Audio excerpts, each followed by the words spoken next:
Então vamos lá, mais um Pitacos do Dr. Pitaco.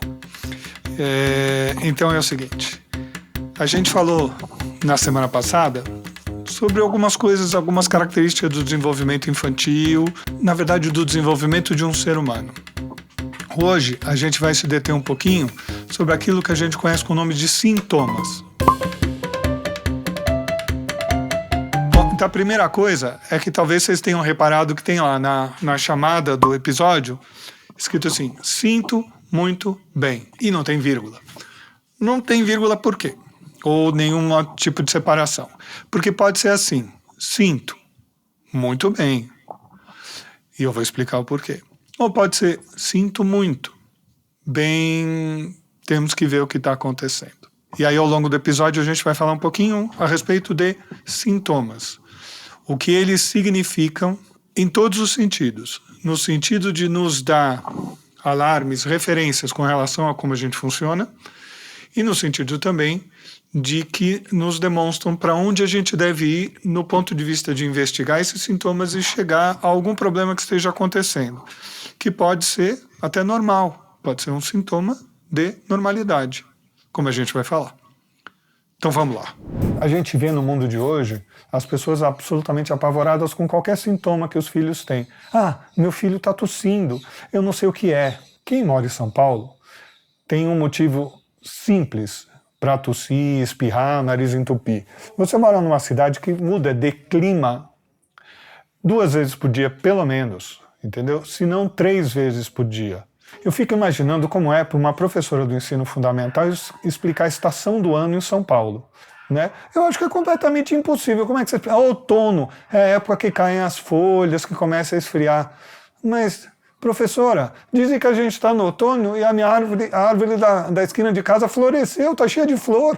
Fala assim, é assim mesmo. A primavera é a época das flores. Ué, mas tem um monte de árvore pelada perto da minha casa. Ah, o verão pode chover muito. Ah, não chove faz 3 meses, estão fazendo até racionamento d'água.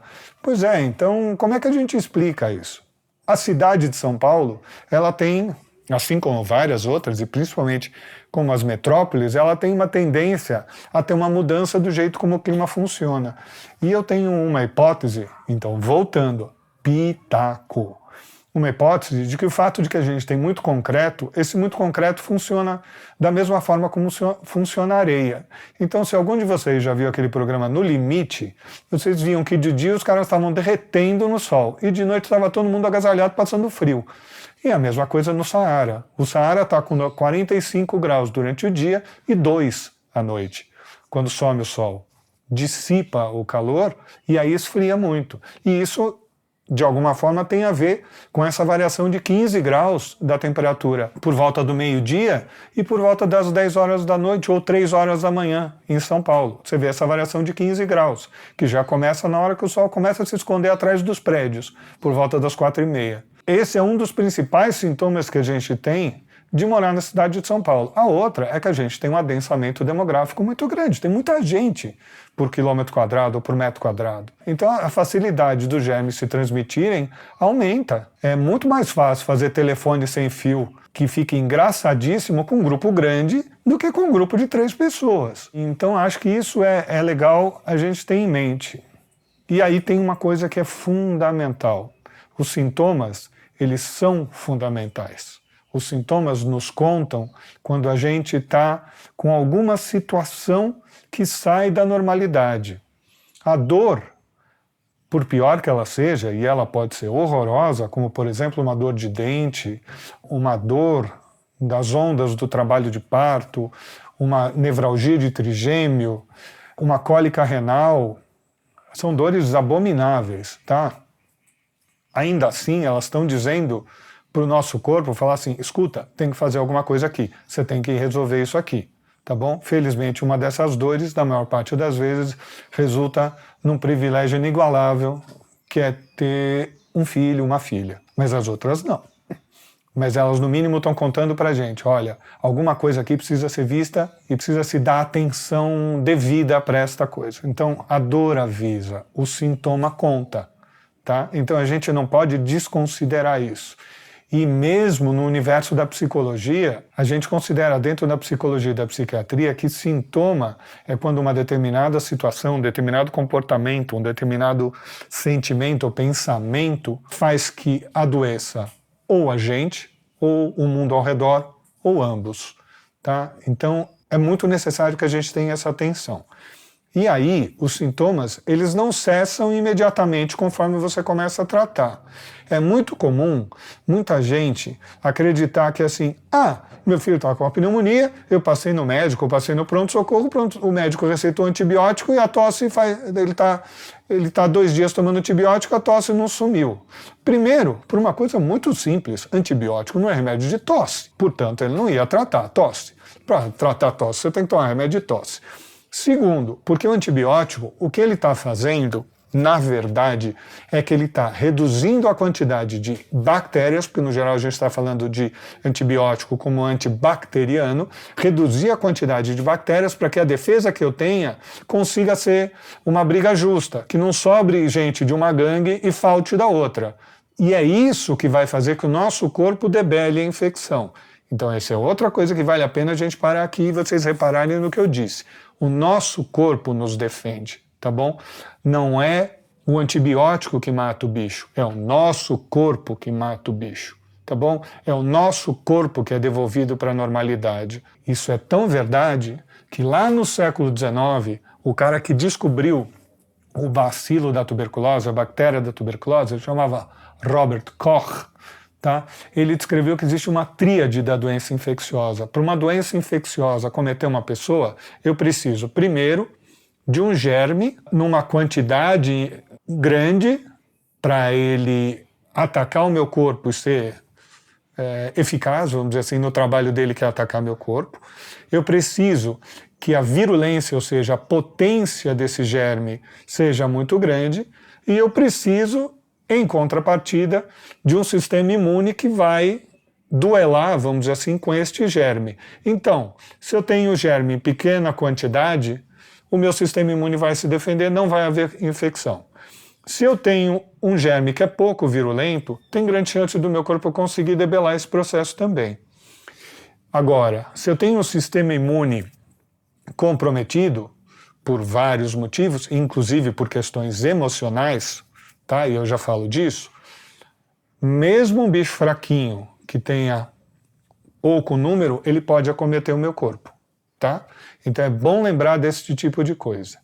E hoje em dia já tem uma coisa muito bem descrita que é o seguinte, a partir do momento que eu passo por situações, elas geram sentimentos e esses sentimentos geram emoções, eu tenho a produção dos chamados neurotransmissores, dopamina, adrenalina, serotonina, ocitocina e mais uns tantos.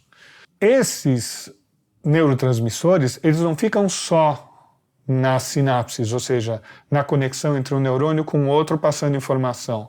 Eles caem na corrente sanguínea. Caindo na corrente sanguínea, eles vão impressionar vários órgãos do nosso corpo.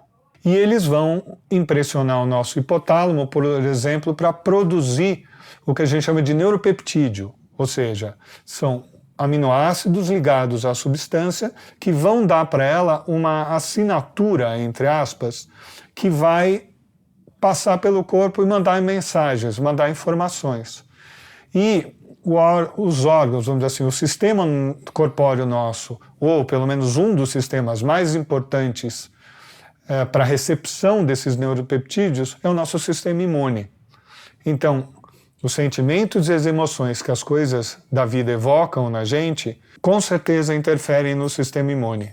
E podem ser a gênese, por exemplo, de um quadro infeccioso. É muito comum você ver uma pessoa que está passando por uma situação mais ansiosa, de repente aparece herpes no lábio, né?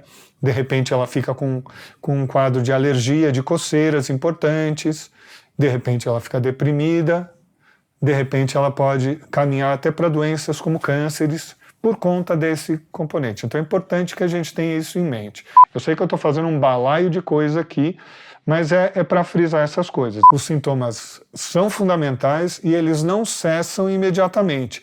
E eles nem poderiam cessar imediatamente. E toda vez que a gente, de alguma forma, artificialmente faz que eu desapareça com o sintoma, eu não necessariamente desapareci com a causa dele. Eu não necessariamente desapareci com a razão pela qual o meu corpo reagiu criando sintomas. Então a gente tem que tomar muito cuidado com alguns remédios que a gente pode tomar, porque eles podem suprimir a nossa reação, então eu não me manifesto, então é mais ou menos como uma pessoa que está com espinha na ponta do nariz, tem uma festa e ela vai lá e passa uma máscara, eu esqueci como é o nome disso, ela passa lá um negócio que você não vê mais a espinha continua lá, é só simplesmente que eu não estou vendo. Da mesma forma, isso vai acontecer para outros fenômenos do nosso corpo, dependendo do tipo de remédio que a gente toma. E é meio baseado nisso, de alguma forma, vamos dizer assim, secundária, que o remédio homeopático veio para o mundo. O remédio homeopático veio não para suprimir um sintoma necessariamente, mas ajudar o corpo a voltar para o processo de normalidade. Então eu vou agir na razão do meu questão, na razão do meu problema, e não no jeito como o meu corpo está dizendo para o mundo, olha, deu problema aqui, deu chabu. No desenvolvimento do corpo da gente, a gente vai precisar manifestar sintomas. Sintomas, inclusive, de crescimento. Sintomas, inclusive, entre aspas, vamos dizer assim, como a mudança do meu apetite. Então é muito comum que uma criança maior já não coma tanto. Aí os pais vêm assim, mas está comendo menos, assim, mas quanto está comendo? Não, está comendo essa quantidade, tal. Beleza, vamos pesar. Você pesa e a criança está bonitinha no gráfico. Então, entre aspas, isso é um sintoma, mas é um sintoma de que o corpo está evoluindo, um sintoma de que o corpo está desenvolvendo e a velocidade de crescimento já não é mais a mesma, entendeu? Da mesma forma, uma criança que tem esse poder de reação e faz uma febre alta, isso é um sintoma de que ela tem um grande poder de reação. Também desejável. Então eu posso olhar esse sintoma, entre aspas, que a gente está chamando de sintoma aqui de uma maneira meio equivocada, vamos chamar assim, mas assim, isso são sintomas. E da mesma forma, se eu deixo uma pessoa tendo dores contínuas, isso significa que o corpo dela está desarranjado. Eu preciso atuar para que o desenvolvimento volte para a normalidade, para que esse processo se resolva e na resolução desse processo a pessoa volte para o caminho normal dela. Eu preciso devolvê-la para a normalidade. E o sintoma está fazendo assim um alarme, dizendo assim, escuta, filho com problema, vamos resolver, temos que resolver, tá bom? Acho que por agora chega, né, gente? Já me ouviram pra caramba, então até de repente.